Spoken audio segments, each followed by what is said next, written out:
So if we were standing in your physical shoes, if we understood what you just heard, we would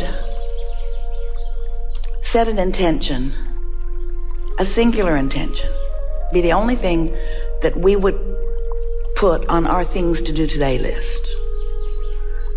I'm going to feel as good as I can feel, as much as I can feel it, as long as I can feel it. Which means we would not be facing a lot of the reality. We wouldn't watch cable news, because there's nothing there that resonates with who you are and what you really want. Oh, it's informative, reaches all around the world, and a lot of people feel that they need to be informed of what they do not want in order to protect themselves from it. And we acknowledge that it is helpful to know what you don't want so that you can know what you do want. But you get way, way, way, way carried away with the knowing what you don't want part of the equation. So we try to simplify it for you by saying you were source energy before you came into this physical body, and a part of you came into this physical body, and this part of you came in. We're talking fast because we know you've heard it many, many, many, many, many, many times. Part of you comes in that physical body, and you explore the contrast, and you know what you don't want, you know what you do want, and you send off rockets of desire. And every time you send off a rocket of desire, that rocket of desire becomes a permanent resident of your vortex of creation. And the source within you becomes vibrationally aligned with that new leading edge desire that you have ferreted out from the contrast that you have so decidedly chosen to live when you made the decision to come into this physical body. So you've launched a rocket of desire, but you've done more than that. From your physical format, you have caused the larger part of you to expand, and the larger part of you, that inner being part of you that was you before you were you in your physical body, that still is you even though you are in this physical body, this non-physical counterpart, this inner being, this source part of you has evolved because of what you've just lived. And as that part of you has evolved because of what you've just lived, now you have a choice of whether to keep up with that evolution or not. And that's what your emotions are. The better you keep up with the expansion that you have carved out of this life experience, the better you feel. But if you launch rockets of expansion, and the source within you becomes the equivalent of that expansion that you've asked for, and you stay focused upon the problem that caused you to launch the rocket, then there's a vibrational gap between you and you that you feel in the form of emotion. But that's okay, because that's step one. You knew that that was essential. You knew that it was necessary to know what you don't want in order to know what you do want. And you also knew that it was logical for you to be more of a vibrational match to what is than to what is coming next, because what is has a lot of your attention. Have you noticed? Because you can see what is, and you can hear what is, and you can smell what is, and you can taste what is, and you can feel what is. It's so real. It's why you want to call it reality. This is real. We say yes, but it's temporary, and it's the bouncing off place from where you are.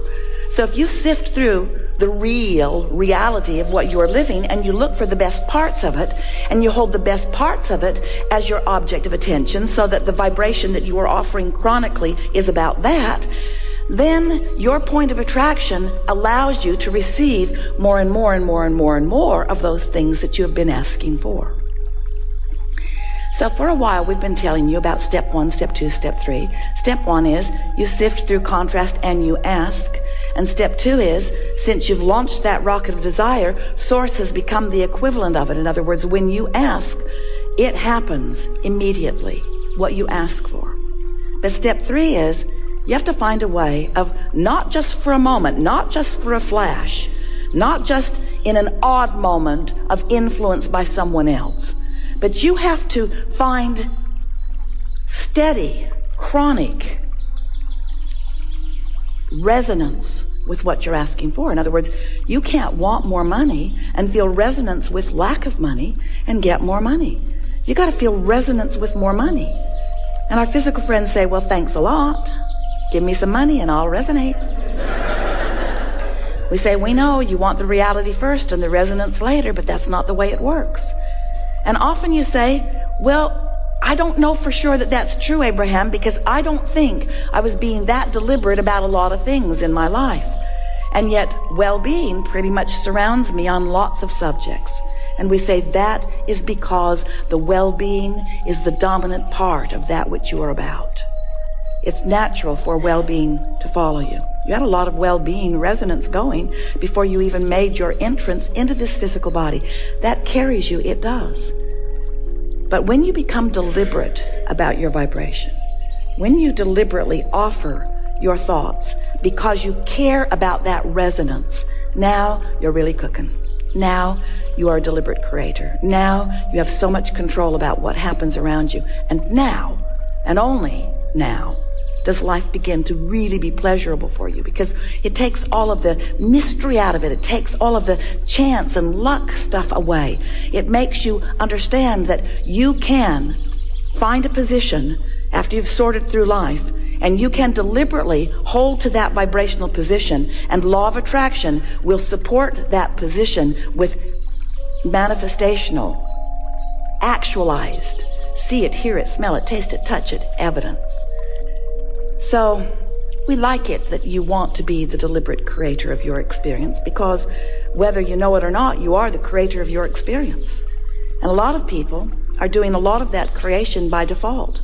They're just offering vibrations all over the place, and law of attraction is responding to it, and they like some of it and they don't like some of it. But the point is, they talk about all of it. So as you're talking about wanted, that's good. But as you're talking about not wanted, not so good, because all of it practices a vibration.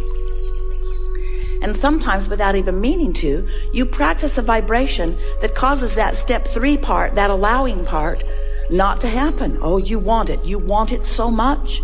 You want it so much, and Source has delivered it so fully, but you're not seeing it. You're not realizing it. It's not evidential to you yet because you're vibrationally off signal.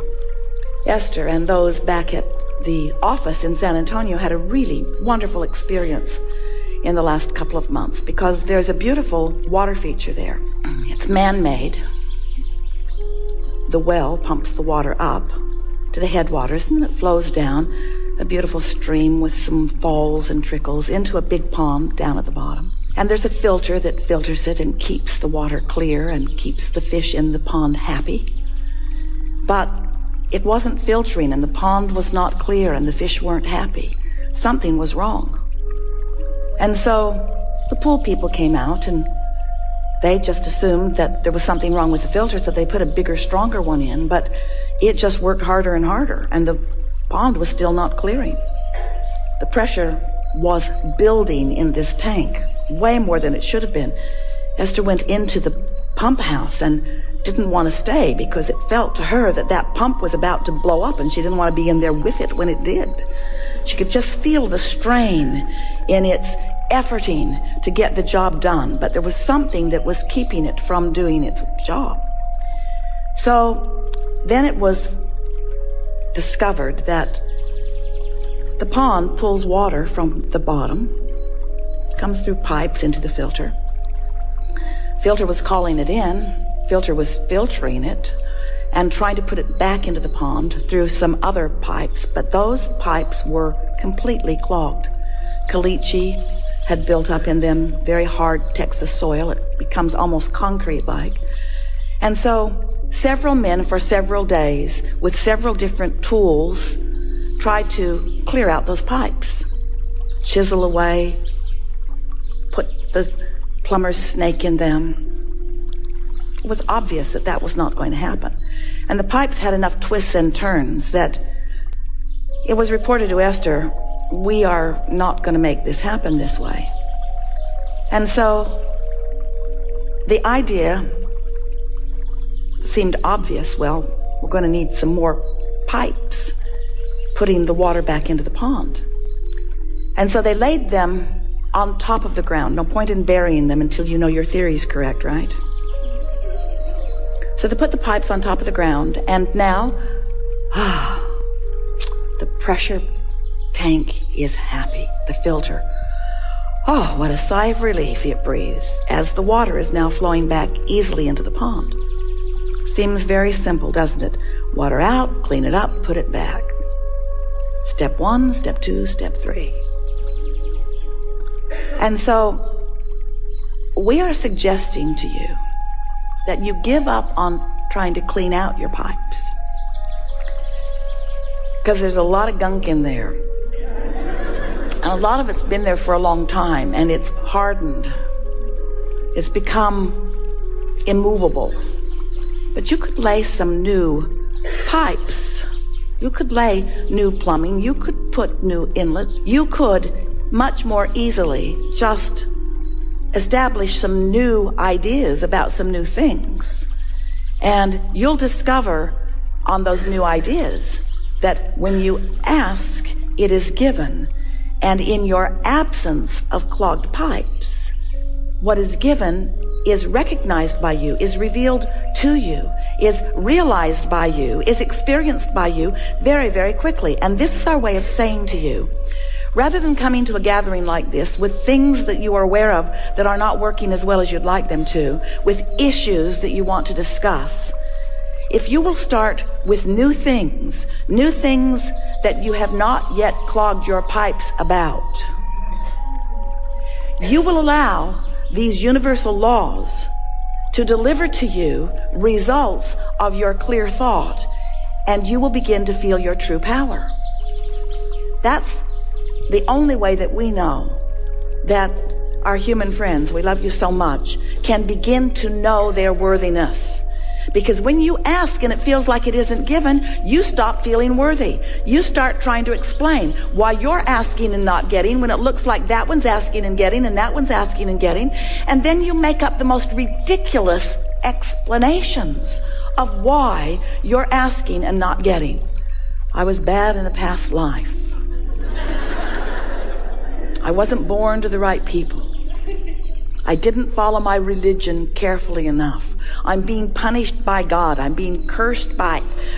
And all it is you clogged up your own pipes. That's all it is. You practiced thoughts, and you practiced them long enough that they became chronic thoughts or chronic beliefs. Beliefs are just thoughts that you keep thinking, vibrational patterning. So when you say, I want that, you also say, but it's not likely. I want that, but it won't come. I want that, but I've never had it. I want that, but I hardly know anybody that has it.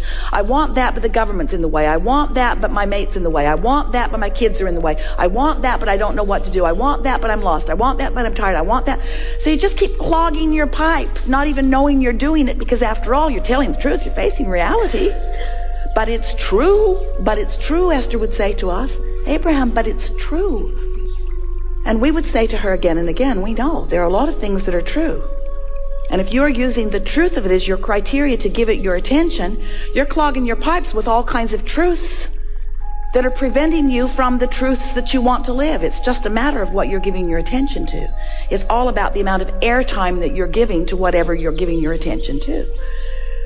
So when you want something and you talk about why you want it, or how it might feel when it comes, or how you believe that it could come even though it isn't here yet, that's not pipe clogging.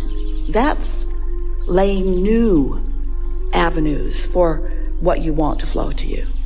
But when you explain why you think things aren't working out for you, every word you speak puts a little more caliche in your pipe, and we don't care where you live. Puts a little bit more of that obstacle in your way. So we like that analogy. Like all analogies, there is no perfect analogy.